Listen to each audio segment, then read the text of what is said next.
Warriors, the Prophecies Begin, graphic novel number 1, is an adaptation of the first 2 Warrior Cat books.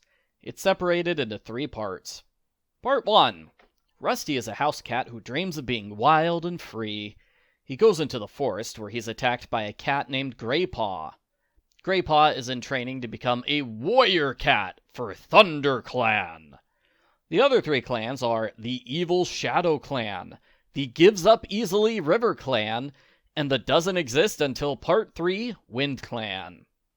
The leader of ThunderClan is called Bluestar. She's got a star on her chest, so she has to be Bluestar.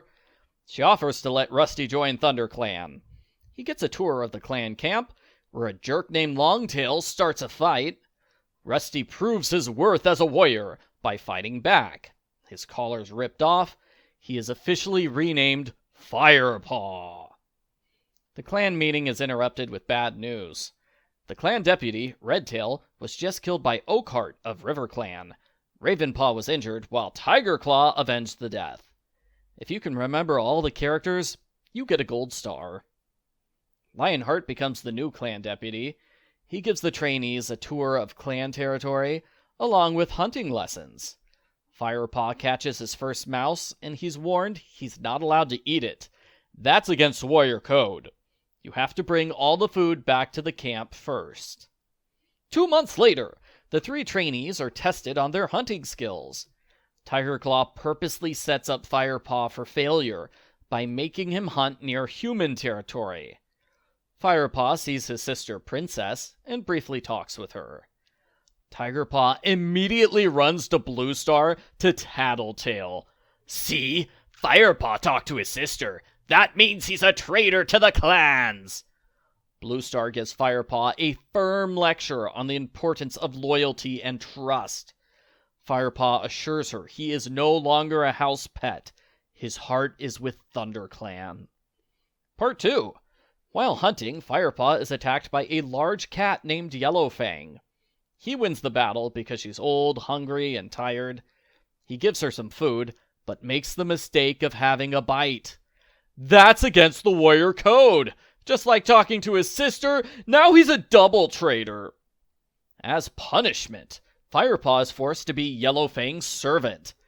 She complains at him a lot and forces him to lick her tail. Yuck. Even though Yellowfang is constantly grouchy, I think she's pretty adorable. I love her character design. Every month, the 4 clans gather together. Their next meeting is a pretty hostile one. Brokenstar, the ShadowClan leader, says they drove Wind Clan out of the forest. He demands to have free access to everybody else's hunting grounds. River Clan instantly surrenders. Bluestar is the only one who resists. Brokenstar claims Yellowfang is a danger to kittens. ThunderClan gets very upset. I'm not sure why they trust Brokenstar on this. He's clearly a lying villain, while Yellowfang has been a loyal friend for some time. Bluestar decides to visit the Moonstone. That's a magical glowing stone inside an abandoned cave. If a cat sleeps near it, they have a vision of their dead warrior ancestors. It takes about 2 days to go to the Moonstone and back. In this particular case, the ancestors warned Bluestar it was a terrible idea to take 5 warriors away from camp for 2 days. ShadowClan attacks ThunderClan in their absence. On the way home, they meet Barley, a happy cat with a mustache. He gives them bad directions, which leads them into a rat nest. The rats are fierce fighters, and they kill Bluestar. I still have a hard time believing this point. I know it's a book about magical talking cats, but I can't believe a random rat was able to defeat the mighty Bluestar. The good news is that Bluestar isn't dead for real. As a clan leader, she has 9 lives. She still has 4 lives left, so unless bad things happen, she'll be alive long after Fireheart's grandchildren have grown old. Our heroes return home, and they quickly drive out ShadowClan. I find it funny that fighting rats is more difficult than fighting ShadowClan. Tigerclaw replaces Lionheart as the clan deputy. He celebrates with his biggest, most murderous grin. Ravenpaw is noticeably upset. It takes a while before Ravenpaw confesses that Tigerclaw is a secret villain. He murdered Redtail. Gee, Ravenpaw, you should have said something about this when Redtail died 100 pages ago. Seriously. Ravenpaw should tell Bluestar about this right away. It's not too late to replace Tigerclaw as clan deputy.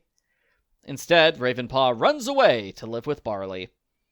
Firepaw spreads false rumors that Ravenpaw is dead, so no one will come looking for him. Yellowfang disappears right when someone kidnaps the kittens and kills Spotted Leaf. Bluestar asks Firepaw to find Yellowfang, because he's the main character. Besides, if she gave the job to Tigerclaw, he would kill first and ask questions second. Bluestar, if you know Tigerclaw is a murderer, why did you make him the clan deputy? Firepaw finds Yellowfang. She confesses the truth of why she was kicked out of ShadowClan. Brokenstar killed some kittens and framed her for their deaths. Again, this is important information that should have been made public 100 pages ago. Yellowfang and Firepaw get a bunch of warriors, and they attack ShadowClan. They save the kittens and bring an end to Brokenstar's evil reign. Firepaw almost kills Clayface, the cat who killed Spotted Leaf. Firepaw is stopped by his friends, who warn him killing is against the warrior code. It is? But there's been like 5 deaths in this book already. For cats who never kill, these cats sure do kill a lot. Seriously though, Tigerclaw used revenge killing is okay as an excuse for killing Oakheart. Why was everyone fine with revenge killing in that case, but not this case? Brokenstar is officially exiled from the clans. He goes away and is never seen again. That's lucky. As a reward for their bravery in battle, Firepaw and Graypaw officially become the warriors, Fireheart and Graystripe. Part 3. Fireheart is given the mission to find the long-lost Wind Clan. He follows their scent into human territory and tells Wind Clan it's cool for them to return to the forest now. The kittens are old enough to start warrior training.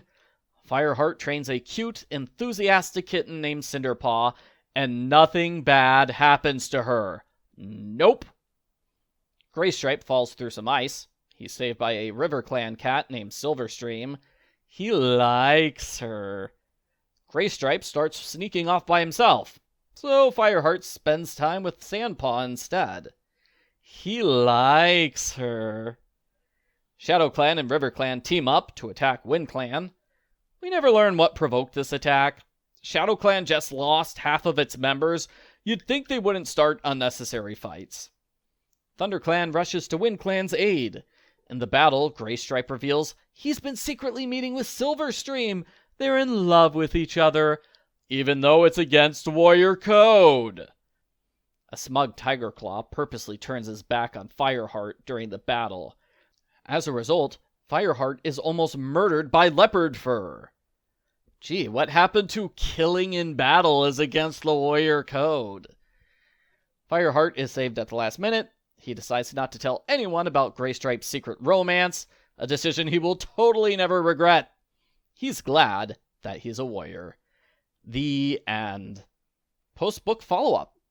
This book is pretty good. The cats are cute, and honestly, that's what I care about the most. It looks way better than the Warrior Cats manga. For the most part, it does a good job of adapting the story. I would have liked more character development and fewer jumps ahead in time.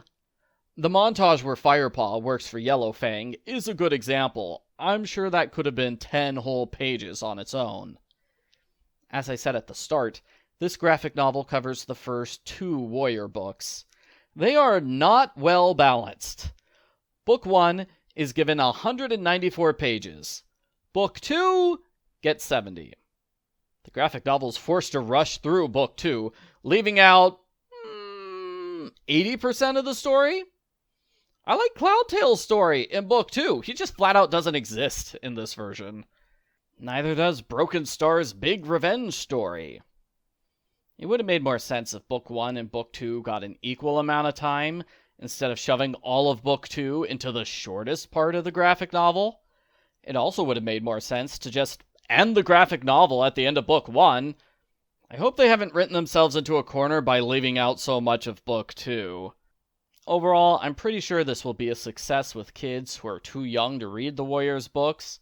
It might not be as polished as the Wings of Fire graphic novels, but it's still good. I can't wait for the next 2 graphic novels in this series. I give Warriors the Prophecies Begin graphic novel number 1 an 8 out of 10.